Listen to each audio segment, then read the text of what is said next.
गंवार और मॉडर्न बहू का पहला बच्चा। मा, मामी जी, आप अभी तक रेडी नहीं हुई? हमें किसी पार्टी के लिए जाना था ना। तान्या बहू, बस 10 मिनट।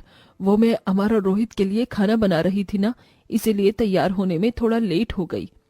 एक तो ये आजकल की मेड कितनी ज्यादा कामचोर है, रोज न रोज कोई ना कोई बहाना लेकर घर जल्दी चली जाती है। हम क्या इसे पैसे घर जल्दी जाने के लिए देते हैं? तू ठीक कह रही है तान्या बहू, अब मुझे लगता है कि मुझे ये मेड चेंज करनी होगी। लेकिन मम्मी जी, मेड चेंज करने का क्या ही फायदा होगा? जो भी आएगी वो भी ऐसा ही करेगी, क्योंकि ना अब हम रोहित की शादी करवा दे। तान्या बहू, तेरा आइडिया तो बहुत अच्छा है। अब तो रोहित की पढ़ाई भी पूरी हो चुकी है। मैं कल ही अपनी फ्रेंड शालिनी से बात करती हूँ। जैसे वो तुझे ढूंढ कर लेकर आई थी, वैसे ही इस घर की छोटी बहू को भी लेकर आएगी। मम्मी जी, आपको उनसे बात करने की कोई जरूरत नहीं है। मेरी छोटी बहन है ना, रिया, आप तो उसे जानती ही हैं। हाँ तान्या बहू, वो तो कुछ समय पहले ही मिस इंडिया बनी है ना, काफी ज्यादा मॉडर्न और सुंदर है। अगर रिया मेरे घर की छोटी बहू बन जाए तो हर कोई हमसे जलेगा। दोनों सास बहू आपस में काफी देर तक बातें करती रहती हैं और तैयार होकर किटी पार्टी के लिए निकलती हैं। शिवानी जैसे ही अपना घर का गेट खोलती है, वैसे ही उसके सामने उसका छोटा बेटा रोहित एक लड़की का हाथ पकड़े खड़ा होता है। रोहित, ये लड़की कौन है और तूने इसका हाथ क्यों पकड़ रखा है? सासू जी, हम त्योहार बहू रिया हैं। What is it saying? Rohit, ये लड़की क्या बोल रही है? माँ, इसका नाम झुमरी है और मैंने झुमरी से मंदिर में शादी कर ली और अब से ये आपकी बहू है। पिछले महीने जब मैं छुट्टियां मनाने के लिए गांव गया था तो वहां मुझे झुमरी मिली थी। क्या? ये क्या कहा तूने? इस गांव की गवार लड़की से शादी कर ली तूने?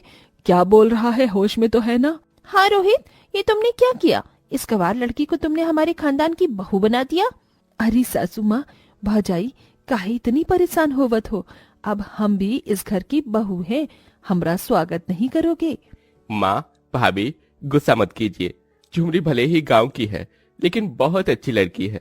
आप सब देखना, ये जल्दी ही हम लोगों के सारे तौर तरीके सीख जाएगी।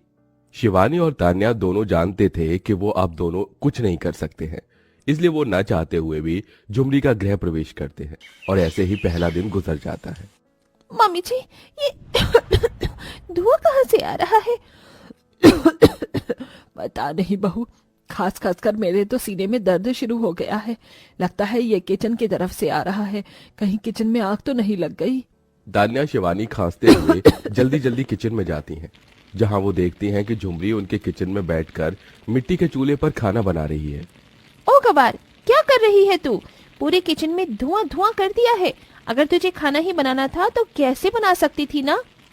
अरे भजाई, सासू जी, आज हमारी पहली रसोई की रस्म है, इसलिए हम आप सबके लिए स्वादिष्ट भोजन बनावत हैं। हमें ये शहरी चूल्हे पर खाना बनाना नहीं आवत है, इसीलिए हमने आंगन से मिट्टी लेकर रसोई घर में चूल्हा बना दिया। ओह गॉड, क्या मुसीबत है! ये रोहित किस गवार को बहू बनाकर ले आया है? पूरा किचन इसने काला कर दिया। मम्मी जी, चलिए यहाँ से, वरना खास खास कर तो हम दोनों पागल ही हो जाएंगे। झुमरी के गवारपन से शिवानी और तान्या अब दोनों ही परेशान रहने लगी थी। दिन पर दिन झुमरी की बढ़ती गवार हरकतों से घर में सबका जीना हराम हो गया था। ऐसे ही समय गुजरता रहता है और 6 महीने बीत जाते हैं और अब घर में सबको पता चलता है कि झुमरी और तान्या दोनों ही प्रेग्नेंट हैं।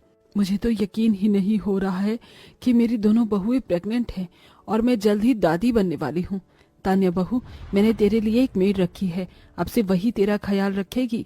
तुझे कुछ भी काम करने की जरूरत नहीं है, अब तू बस आराम करेगी। झुमरी बहू, तेरे लिए भी मैंने घर पर एक मेड रख ली है, अब से तू भी बस आराम करियो। अरे माँ जी, इसकी कोनो जरूरत नहीं है, हम अपना ख्याल खुद रखें अच्छे से, और रख भी सकते हैं। प्रेगनेंसी की हालत में जहां तान्या दिन भर आराम करती है और अच्छी अच्छी हेल्दी चीजें खाती है, तो वहीं झुमरी दिन भर घर के सारे काम करती है। अरे झुमरी बहू, कब से देख रही हूँ तू काम ही करे जा रही है। एक काम कर, तू ये फल खा ले। अरे नहीं माँ जी, हमको ये फल नहीं खाना। कल रात की सब्जी रखी हुई है, उसी के साथ 2 रोटी खा लेंगे। आप ये फल खुद खा लीजिए, इन फलों की जरूरत आपको ज्यादा है। हम तो गांव के ठहरे, बचपन में बहुत दूध की मक्खन खाया है, शरीर में बहुत ताकतवर है हमें। अपनी सास के मना करने के बावजूद भी झुमरी दिन रात घर के सारे काम करती है, जिससे उसका शरीर अब कमजोर होने लगा था। लेकिन झुमरी अपनी आदत से बाज नहीं आती। ऐसे ही 9 महीने गुजर जाते हैं और अब दोनों बहू की डिलीवरी का समय आ जाता है। देखिए, आपकी बड़ी बहू की डिलीवरी तो बिल्कुल नॉर्मल तरीके से हो गई, लेकिन छोटी बहू की डिलीवरी होने में बहुत सारे कॉम्प्लिकेशंस हैं। लगता है प्रेगनेंसी में इन्होंने बहुत सारा काम किया है। डॉक्टर साहब, मैंने उसे कितनी बार कहा था कि इतना काम मत कर, लेकिन कभी इसने मेरी बात नहीं सुनी। डॉक्टर को झुमरी की डिलीवरी करने में बहुत ज्यादा प्रॉब्लम होती है। जैसे तैसे करके ऑपरेशन से झुमरी भी तान्या की तरह एक बेटे को जन्म देती है। अरे तान्या बहू, बेबी कहाँ है? मम्मी जी, मैंने उसे नैनी को दे दिया है और सारी चीज भी बता दी है कि कब कब उसकी मसाज करनी है, उसे दूध पिलाना है और उसके कपड़े चेंज करने हैं। चलो ये तो अच्छा हुआ, लेकिन ये झुमरी बहू कहाँ है? उसका बच्चा भी दिखाई नहीं दे रहा। शिवानी तान्या दोनों झुमरी को ढूंढते हुए छत पर चली जाती हैं, जहां वो दोनों देखती हैं कि मेरा मुन्ना कितना प्यारा लागत है, लेकिन तू रोका ही रहा है। झुमरी बहू, ये तू क्या कर रही है? इतनी गर्मी में अपने बच्चे को धूप में लेटाकर उस पर इतना सारा घी लगा रही है। इसकी बॉडी तो बिल्कुल लाल हो गई है। इतनी गर्मी में भला अपने बच्चों को कोई धूप में कैसे निकाल सकता है? अरे माँ जी, भौजाई, ये देसी घी है।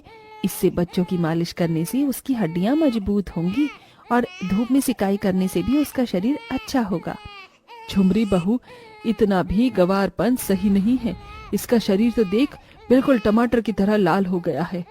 अपनी सास और तान्या के कहने पर भी झुमरी अपनी गवार हरकतों से बाज नहीं आती और अपने बच्चे के साथ दिन पर दिन कोई ना कोई गवार हरकतें करती ही रहती है। शिवानी, ये किसका बच्चा है? इसकी आंखों में कितना ज्यादा काजल लगा दिया है। ये तो पूरा का पूरा काजल में हो रहा है। ये क्या किया तूने अपने बच्चे की आंखों के साथ? उसके चेहरे और मुंह पर भी इतना बड़ा काजल का टीका लगा दिया। सासू जी, इसे बच्चे को नजर नहीं लगती है, इसीलिए मैंने इसे काजल का टीका लगा दिया है। बच्चे की आंखों में ज्यादा काजल लगाने की वजह से झुमरी के बच्चे की आंखें अब ज्यादातर लाल ही रहती थी, लेकिन झुमरी इन सब चीजों को देखकर भी अपनी गवार हरकतों को नहीं छोड़ती। मेरा मुन्ना अब दूध के साथ साथ रोटी भी खाएगा। ये ले मुन्ना, चल रोटी खा। झुमरी बहू, ये तेरा बच्चा अभी 3 महीने का भी नहीं हुआ है और तू उसे रोटी खिला रही है। अभी से रोटी खाएगा तो ही इसके शरीर में जान आएगी। मेरा मुन्ना को जल्दी जल्दी बड़ा भी तो होना है। झुमरी के दिन पर दिन बढ़ रहे गवारपन की वजह से अब शिवानी और तान्या को झुमरी के बच्चे की फिक्र सताने लगी थी। अपने बच्चे को रोज रोज गर्मी के मौसम में 2-2 घंटे धूप में रखने की वजह से और गर्म कपड़े पहनाने की वजह से अब झुमरी के बच्चे के शरीर के ऊपर लाल लाल निशान और दाने निकल आए थे, जिसे देख शिवानी जल्दी से डॉक्टर को बुलाती है। जब आप लोगों को बच्चा पालना नहीं आता तो बच्चा पैदा क्यों करते हैं? इतनी गर्मी में भला बच्चे को क्या कोई सर्दियों के मौसम में ऐसे कपड़े नहीं पहनाता है? इसका शरीर तो देखिए, बिल्कुल लाल हो रखा है और ये दाने, इससे बच्चों को कितना दर्द हो रहा होगा। ये आप सोच भी नहीं सकते हैं। बच्चे का शरीर के अंदर से भी ठीक नहीं लगता है। लगता है आप लोग इसे दूध के अलावा भी कुछ और खिलाते हैं। अरे 3 महीने के बच्चे को दूध के अलावा और क्या खिला सकते हैं?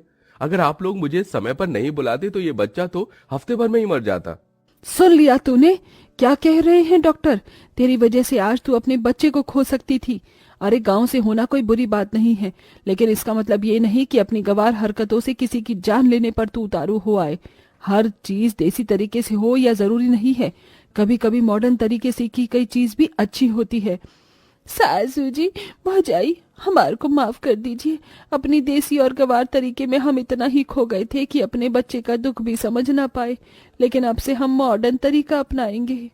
तान्या और शिवानी दोनों मिलकर झुमरी के बच्चे का ख्याल रखते हैं। वहीं झुमरी को शहर के तौर तरीके भी सिखाते हैं।